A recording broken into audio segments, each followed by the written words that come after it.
सुनिए वो कहानी जब दिल्ली के बाद यूपी के मऊ जिले के इस पत्रकार के पीछे पड़ गई पुलिस। जब दिल्ली के पत्रकारों के पीछे पुलिस पड़ी हुई थी तब यूपी के मऊ जिले के उपचुनाव के बाद यहाँ की पुलिस भी एक पत्रकार के पीछे पड़ गई।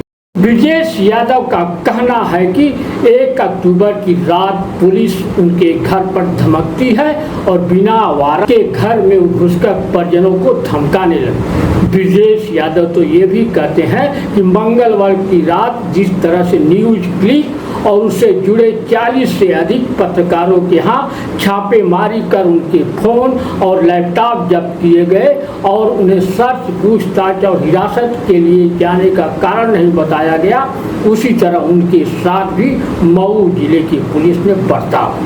ब्रजेश यादव का यह भी आरोप है कि पुलिस लगातार अनायास ही हर रोज उनके घर पर दबिश दे रही और परिवार को सदस्यों को टार्चर करते हुए फर्जी मुकदमे में फंसाने की खुलेआम धमकी दे रही। उनका कहना है कि वो मऊ जिले में खुरहट बाजार में एक स्कूल चलाते हैं जिसमें उनकी पत्नी प्रिंसिपल। शाम को तलाशी के दौरान पत्नी के पर्स से 2300 रुपये भी पुलिस वाले निकाल ले गए, ऐसा ब्रजेश यादव का आरोप। ब्रजेश यादव का यह भी कहना है कि उनका मोबाइल अभी भी पुलिस के कब्जे में। उनकी सोशल साइट और फेसबुक भी पुलिस ने हैक कर लिया है। ब्रजेश यादव के पोर्टल और फेसबुक को हैक कर सारा डेटा बगैर पूछे ही डिलीट कर दिया। उन्होंने अपने ऊपर हुई घटना के बारे में मानवाधिकार आयोग को भी पत्र भेजा है और इंसाफ की।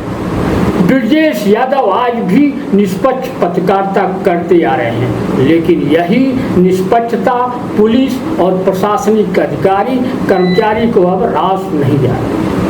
वर्ष 2012 में ब्रजेश यादव ने मधुबन के तत्कालीन यशो के जन विरोधी कृत्यों को आम जन और शासन प्रशासन तक पहुंचाने का काम क्या किया, उसके बाद से तो पुलिस पीछे पड़ गई। हालांकि उस समय एसपी ने तत्कालीन यशो को सस्पेंड भी कर दिया।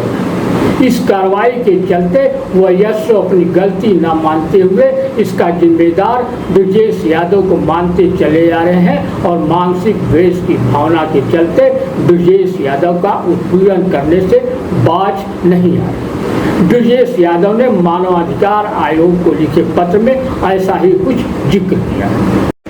अब जानिए पत्रकार ब्रजेश यादव कौन है, उन्हें मानवाधिकार आयोग को पत्र लिखकर क्यों इंसाफ की गुहार लगानी पड़ रही। ब्रजेश यादव पत्रकार मूल रूप से मऊ जिले के रानीपुर थाने के खुरहट गांव के रहने वाले हैं। 2005 से देश के लोकप्रिय हिंदी दैनिक समाचार पत्र दैनिक जागरण, अमर उजाला, हिंदुस्तान के बैनर तले मऊ, आजमगढ़, वाराणसी मुख्यालय, गाजीपुर जनपद में संबद्ध रहते हुए निरंतर सक्रिय पत्रकारिता किया और जनाकांक्षाओं की आवाज़ को मुखर रखा।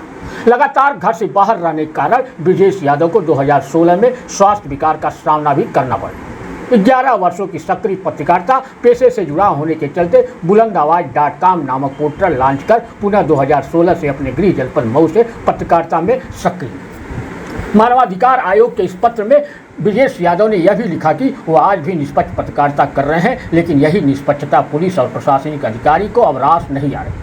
वर्ष 2022 में ब्रजेश यादव ने मधुबन के तत्कालीन थानाध्यक्ष के जन विरोधी कृत्यों को आम जन और शासन प्रशासन तक पहुंचाने का कार्य किया था और बाद में पुलिस अधीक्षक उस समय के मधुबन के थानेदार सौरभ राय को सस्पेंड भी कर दिया था। इसके बाद से तो ब्रजेश राय पर आफत आ गई। इसके बाद से तो ब्रजेश यादव पर पुलिस पीछे पड़ गई।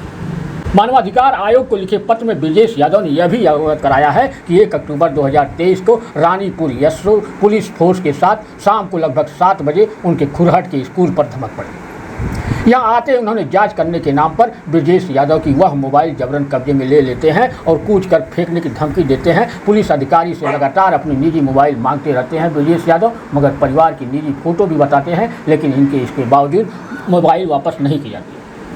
उसी मोबाइल से अपने पोर्टल का भी संचालन ब्रजेश यादव करते हैं। इतना ही नहीं, 1 घंटे बाद पुलिस फोर्स रात में लगभग 8 बजे ब्रजेश यादव के घर पर पुनः धमक पड़ती है और परिवार के सदस्यों को गाली देते हुए घर में घुसकर ब्रजेश यादव को खोजने लगती है।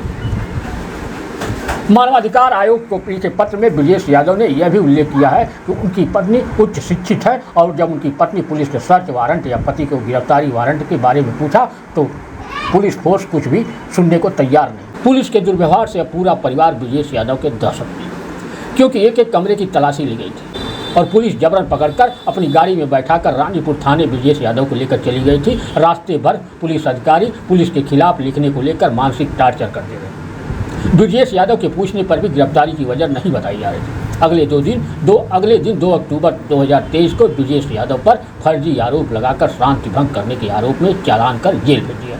जेल भेजने से पूर्व ब्रजेश यादव को रानीपुर से पुलिस लाइन मऊ ले जाकर वहां टार्चर किया। इसके बाद सरायरंजन से थाने में भी पेश किया गया, जहां पर वह मधुबन के तत्कालीन एसओ भी मौजूद थे। वहां वो मानवाधिकार आयोग के पत्र में ब्रजेश यादव ने यह भी लिखा कि जब उप जिलाधिकारी मोहम्मदाबाद गोहना न्यायालय से ब्रजेश को जेल भेजने के आदेश के बाद भी पुनः रानीपुर थाने ले जाया गया। वहाँ सरायरंजन थानाध्यक्ष पुनः आए।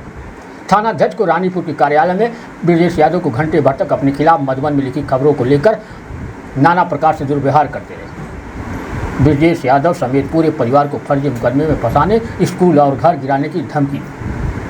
ब्रजेश यादव जेल में ही थे कि रानीपुर एसओ ब्रजेश यादव की स्कूल वैन को जबरन खींच ले गए। 3 अक्टूबर को ब्रजेश यादव शाम को जब जमानत पर जेल से रिहा हुआ तो उसके बाद उनकी मोबाइल वापस नहीं की गई।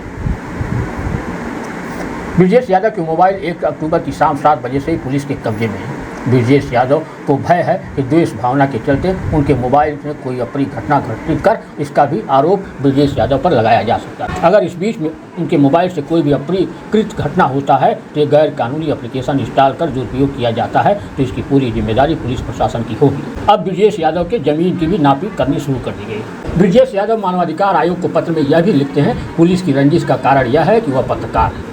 ब्रजेश यादव की मोबाइल अभी भी पुलिस के कब्जे में है। ब्रजेश यादव की सोशल साइट और फेसबुक भी पुलिस ने हैक करा दिया है। ब्रजेश यादव के पोर्टल और फेसबुक को हैक कराकर सारा डेटा बगैर उनसे पूछे ही डिलीट कर दिया गया। ब्रजेश यादव ने मानवाधिकार आयोग से निवेदन किया है कि पूरी घटना की उच्च स्तरीय कमेटी गठित कर निष्पक्ष जांच कराकर दोषियों के खिलाफ दंडात्मक कानूनी कार्रवाई करते हुए उनके परिवार और उनकी सुरक्षा प्रदान की जाएगी।